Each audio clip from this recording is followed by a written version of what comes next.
جی عزیز طلباء، آج ہم پڑھنے لگے ہیں عربی سال دوم، اور اس کا آج ہم پہلا خطبہ پڑھنے لگے ہیں۔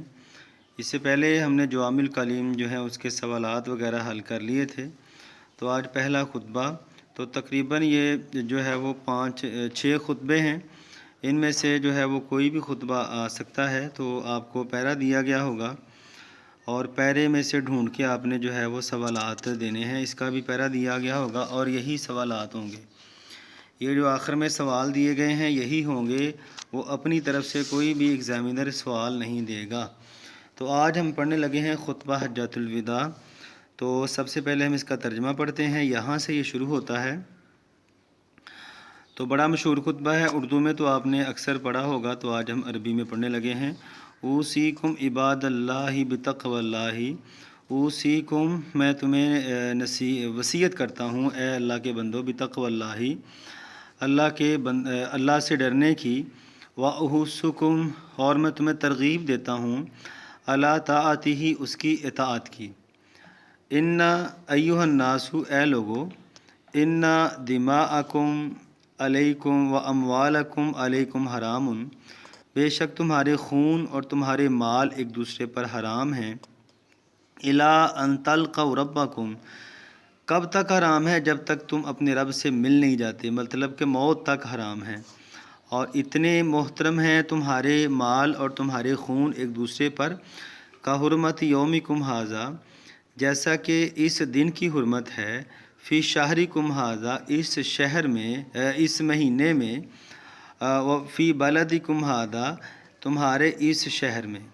مطلب کہ جس طرح اس دن کی تمہارے اس مہینے میں، تمہارے اس شہر میں اہمیت ہے، اسی طرح تمہارے مال اور تمہارے خون ایک دوسرے پر حرام قرار دیے گئے ہیں۔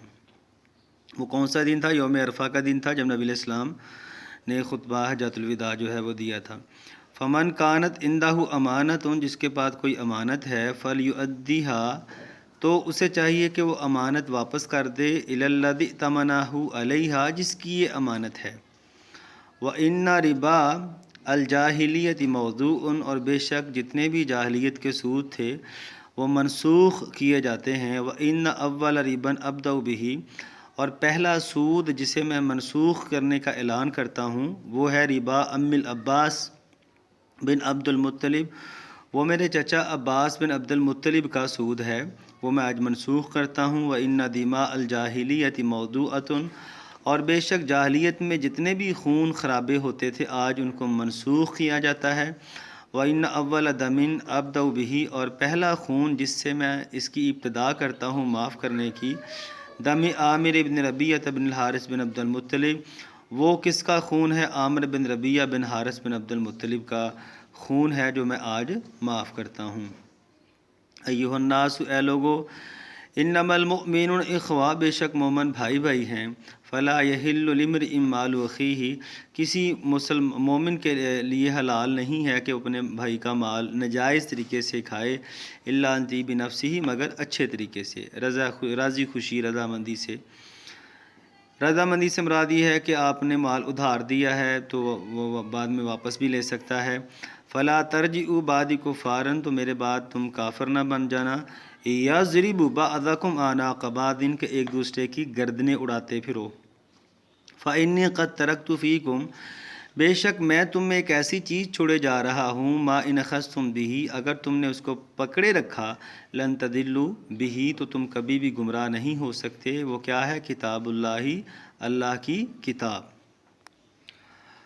ایھا الناس اے لوگو، ان ربکم واحد، بے شک تمہارا رب ایک ہے، ان آباءکم واحد، اور بے شک تمہارا باپ ایک ہے، کلکم لآدم، تمام آدم کی اولاد ہیں، آدم من تراب، اور آدم مٹی سے پیدا کیے گئے تھے۔ ان اکرمکم عند اللہ اتقاکم، بے شک تم میں عزت والا اللہ کے نزدیک متقی ہے۔ لیس لعربی علی اعجمی فضل الا بالتقوی، عربی کو اجمی پر کوئی فضیلت نہیں ہے سوائے تقوی کے۔ الا هل بلغت، خبردار سن رکھو، کیا میں نے اپنا پیغام پہنچا دیا ہے؟ قالوا، سب صحابہ نے کہا نعم، جی ہاں۔ قال، آپ نے پھر فرمایا، فلیبلغ الشاہد منکم الغائب، جو تم میں یہاں موجود ہیں موجود نہ ہونے والوں کو میرا یہ پیغام پہنچا دیں۔ تو یہ تھا عزیز طلباء آج اس کا ترجمہ، تو آپ اس کا ترجمہ اچھے طریقے سے پڑھیے گا۔ تو اس میں سوال نمبر 7 بھی بن رہا ہے، وہ میں آپ کو پھر بتاتا ہوں۔ اب ہم چلتے ہیں جی اس کے سوالات کی طرف۔ اچھا، جو سوالات ہیں ان کی PDF فائل آپ کو جو ہے ڈسکرپشن میں اٹیچ کر دی جائے گی، وہاں سے آپ ڈاؤن لوڈ کر سکتے ہیں۔ اور اس کے ساتھ ساتھ میں ڈسکرپشن میں سوالات کے جوابات لکھ بھی دوں گا، اور جو اس خطبے سے سوال نمبر 7 بنتا ہے وہ بھی میں آپ کو ڈسکرپشن میں دے دوں گا، وہاں سے آپ ڈاؤن لوڈ کر سکتے ہیں۔ سوال نمبر 7 سے مراد یہ ہے کہ اردو دی ہوگی، آپ نے اس کی عربی کرنی ہے۔ تو آپ اپنے سامنے کتاب کو رکھیں اور دیکھیں۔ پہلا سوال ہے من الذی القی ہذہ الخطبہ، یہ خطبہ کس نے دیا تھا؟ ٹھیک ہے، تو اکثر یہی ہوگا، سوال کے اندر سے ہی آپ کو جو ہے اس کا جواب مل جائے گا۔ 50 سے 90% جو ہے وہ تقریباً جواب مل ہی جاتا ہے سوال کے اندر سے ہی۔ دیکھیں نا، اب من الذی کٹ جائے گا، آگے وہی القا، آگے القا کے بعد آپ نے کیا لگانا ہے؟ رسول اللہ، القا رسول اللہ صلی اللہ علیہ وسلم ہذہ الخطبہ، رسول اللہ صلی اللہ علیہ وسلم نے یہ خطبہ دیا تھا۔ تو میں نے یہ لکھا بھی ہوا ہے، یہ دیکھیں نا یہاں پہ، یہ دیکھیں القا رسول اللہ صلی اللہ علیہ وسلم ہذہ الخطبہ تھا، یہ خطبہ رسول اللہ صلی اللہ علیہ وسلم نے دیا تھا۔ اب سوال نمبر 2 ہے، کہتا وضح العبارہ، اس عبارت کی وضاحت کرو۔ اوصیکم عباد اللہ بتقوی اللہ، اے اللہ کے بندوں میں تمہیں اللہ سے ڈرنے کی جو ہے نصیحت کرتا ہوں۔ تو اس عبارت کی آپ نے وضاحت کرنی ہے، عربی کے اندر تشریح کرنی ہے تھوڑی سی، 1-1.5 لائن کی، کہ اس کا مطلب کیا ہے۔ تو اس کا یہ جواب ہے، خطب النبی صلی اللہ علیہ وسلم فی ہذہ العبارہ، نبی علیہ السلام نے اس عبارت میں خطاب کیا ہے عباد اللہ، اللہ کے بندوں سے، وَأَوْصَاهُمْ بِالتَّقْوَىٰ، اور ان کو جو ہے وصیت کی ہے اللہ سے ڈرنے کی، تقوی کی، ومخافت اللہ، اور اللہ سے ڈرنے کی، والعمل بطاعتہ، اور اس کی اطاعت کے کاموں کی۔ سوال نمبر 2 ہے وضع کلمہ احسکم لغتاً تمام الوضوح، کہتا ہے اس کلمے کی جو ہے وضاحت کرو تمام لغت کے ساتھ۔ تمام لغت سے مراد یہ ہے کہ آپ نے احسکم کو عربی گرامر میں بتانا ہے کہ احسکم ہے کیا، کون سا صیغہ ہے۔ احسو کا مطلب ہوتا ہے میں ترغیب دیتا ہوں، مطلب کہ یہ متکلم کا صیغہ ہے، اور کم یہاں ضمیر ہے۔ میں ترغیب دیتا ہوں یا دوں گا فعل مضارع ہے، واحد متکلم ہے، اور کم یہاں پہ ضمیر لگی ہوئی ہے، ضمیر متصل۔ تو یہ دیکھیں کیا ہے، احسکم کیا ہے، فعل مضارع ہے، معروف صیغہ واحد متکلم ہے، اور وکم ضمیر متصل ہے، اور کم جو ہے وہ ضمیر متصل ہے۔ اگلا سوال ہے، اپنی کتاب سامنے رکھیں، بین مناسبت الخطبۃ کی لطفیہ، آپ موقع بیان کریں جس موقع پہ نبی علیہ السلام نے یہ خطبہ دیا تھا۔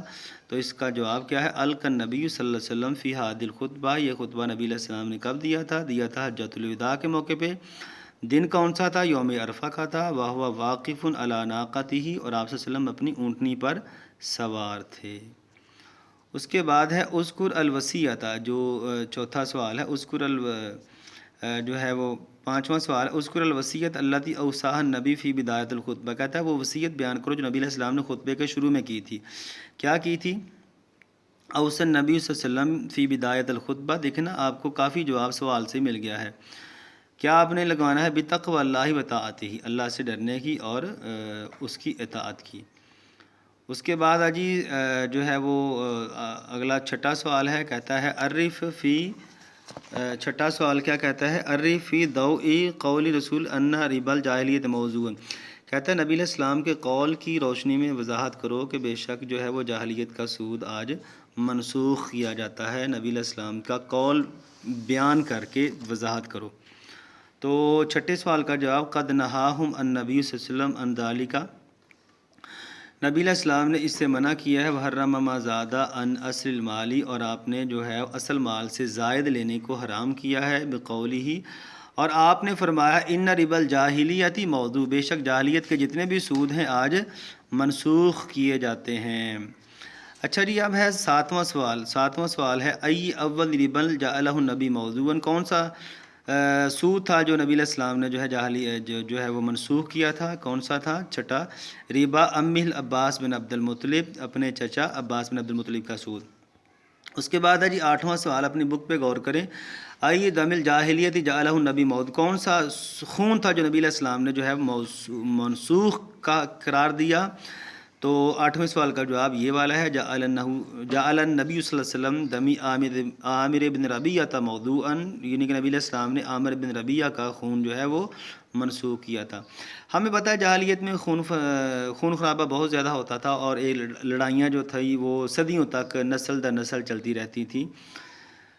تو آگے ہے جی 9واں سوال، حل تجوز الحروب الاہلیتی بین المسلمین، کیا مسلمانوں کے درمیان جو ہے وہ لڑائی کرنا جائز ہے؟ وماذا ورد عنہا فی خطبۃ النبی، اور نبی علیہ السلام کے خطبے میں اس کے بارے میں کیا آیا ہے؟ تو یہ سوال تھا، تو یہ والا اس کا جواب لا تجوز، دیکھیں نا، لا تجوز الحروب الاہلیت بین المسلمین شرعا، ٹھیک ہے؟ تو یہ دیکھیں آپ نے صرف لا لگایا ہے، باقی جو سوال کے اندر ہی آپ کو مل گیا ہے۔ اگلی بات تھوڑی سی زبانی یاد کرنی پڑے گی، وقد ورد عنہا فی خطبۃ نبی صلی اللہ علیہ وسلم، اور نبی علیہ السلام نے اپنے خطبے میں کہ اس کے بارے میں فرمایا ہے، کیا فرمایا ہے؟ فلا ترجعوا بعدی کفارا یضرب بعضکم اعناق بعض، میرے بعد کافر نہ بن جانا کہ ایک دوسرے کی گردنیں مارتے پھرو۔ اس کے بعد ہے جی 10واں سوال، حل کان عامر بن ربیعہ فی قتل فی الجاہلیت او العصر الاسلامی، کیا عامر بن ربیعہ جاہلیت میں قتل ہوئے تھے یا اسلامی دور میں؟ کان عامر بن ربیعہ تھا قتل فی الجاہلیت، عامر بن ربیعہ جاہلیت کے دور میں قتل ہوئے تھے۔ 12واں سوال اپنی بک سے 11واں سوال جو ہے کہتا ہے، ما هو الکتاب الذی یتضمن الہدایہ، وہ کون سی کتاب ہے جو ہدایت کی ضامن ہے؟ ومن الذی ترکہ لاتباعہ، اور کس نے اسے اتباع کے لیے چھوڑا ہے؟ تو سوال میں نے پڑھا ہے، یہ جواب ہے هو القرآن الکریم، وہ قرآن کریم ہے جو ہدایت کے لیے دیا گیا ہے۔ وقت ترک النبی صلی اللہ علیہ وسلم اتباعہ، اور نبی علیہ السلام نے اسے اطاعت کے لیے جو ہے چھوڑا ہے۔ اس کے بعد جی 12واں سوال ہے، آپ خود سوال پہ غور کریں، میں ترجمہ پڑھتا ہوں۔ ما قال نبی صلی اللہ علیہ وسلم عن الامانۃ، یہ دیکھیں نا، نبی علیہ السلام نے کیا فرمایا تھا امانت کے بارے میں؟ کیا فرمایا تھا؟ تو اس کا یہ والا جواب، قال نبی صلی اللہ علیہ وسلم، آپ نے فرمایا تھا، فمن کانت عندہ امانت، جس کے پاس کوئی امانت ہے، فلیؤدیھا، تو اسے چاہیے وہ امانت دے الی الذی ائتمنہ علیہ، جس کی امانت ہے۔ اچھا جی، اس کے بعد جو ہے وہ 13واں سوال ہے۔ تو 13واں سوال وہ کیا کہتا ہے، حل یحل لامرئ مال اخیہ فکیف، کیا مسلمان کا جو ہے وہ مال کھانا جائز ہے؟ اگر جائز ہے تو کس طرح؟ تو اس کا یہ والا جواب ہے، لا یحل لامرئ مال اخیہ، کسی آدمی کے لیے جائز نہیں ہے کہ اپنے بھائی کا مال کھائے، الا ان طیب نفسہ، مگر اچھے طریقے سے۔ اس کے بعد ہے جی 15واں سوال بہت ہی سمپل ہے، من هو الاکرم عند اللہ، اللہ کے نزدیک 14واں سوال جو ہے، 14ویں سوال میں کہتا ہے، ماذا قال نبی ان تمسک بکتاب اللہ، نبی علیہ السلام نے کتاب کو پکڑنے کے بارے میں کیا فرمایا تھا؟ کیا فرمایا تھا؟ نبی علیہ السلام نے فرمایا تھا، ان تمسک بالکتاب اللہ، کتاب کو پکڑنے کے حوالے سے آپ نے فرمایا تھا، ما ان اخذتم بہ لن تضلوا، اگر تم نے اس کو پکڑے رکھا تو تم کبھی بھی گمراہ نہیں ہوگے۔ ان اخذتم بہ لن، سوری یہ ما جو ہے یہ نہیں لکھنا یہاں پہ، ما یہ کاٹ دیں، آپ ما لفظ کاٹ دیں، وہ مجھ سے غلطی سے آ گیا ہے، اس کو نہیں لکھنا۔ ما ان اخذتم بہ لن تضلوا، ان اخذتم بہ لن تضلوا، اگر تم نے اس کو پکڑے رکھا تو کبھی بھی گناہ نہیں ہوگے۔ اگلا اسٹوڈنٹ آخری سوال 15واں ہے، من هو الاکرم عند اللہ، اللہ کے نزدیک تقوی جو ہے وہ عزت والا کون ہے؟ تو آپ نے کہنا ہے الاتقی هو الاکرم عند اللہ، عزت والا اللہ کے نزدیک متقی ہی ہے۔ اچھا، اس میں نا یہ جو 16واں سوال ہے کہتا ہے کہ خطبے کا خلاصہ بیان کریں، یہ کرنے کی ضرورت نہیں ہے، بس اتنے ہی سوال کافی ہیں، آپ یہی کریں، ڈاؤن لوڈ کر لیجئے گا اچھے طریقے سے، اور اس کے بعد اس کی بیک سائڈ پہ میں نے جو ہے وہ آپ کے لیے لکھے ہوئے ہیں عربی میں جو ترجمہ کرنا، اس خطبے میں جو مجھے ملے ہیں وہ میں نے آپ کو آپ کے سامنے جو ہے وہ بیان کر دیے ہیں، عربی میں ترجمہ کریں۔ سوال نمبر 7، تو اس کا آپ اسکرین شاٹ لے لیں۔ تھینک یو جی، ملتے ہیں اگلے خطبے میں۔ اب ہم ابو بکر رضی اللہ تعالیٰ عنہ کا خطبہ پڑھیں گے، یہ تمام چیزیں آپ ڈسکرپشن سے ڈاؤن لوڈ کر سکتے ہیں۔ اللہ حافظ۔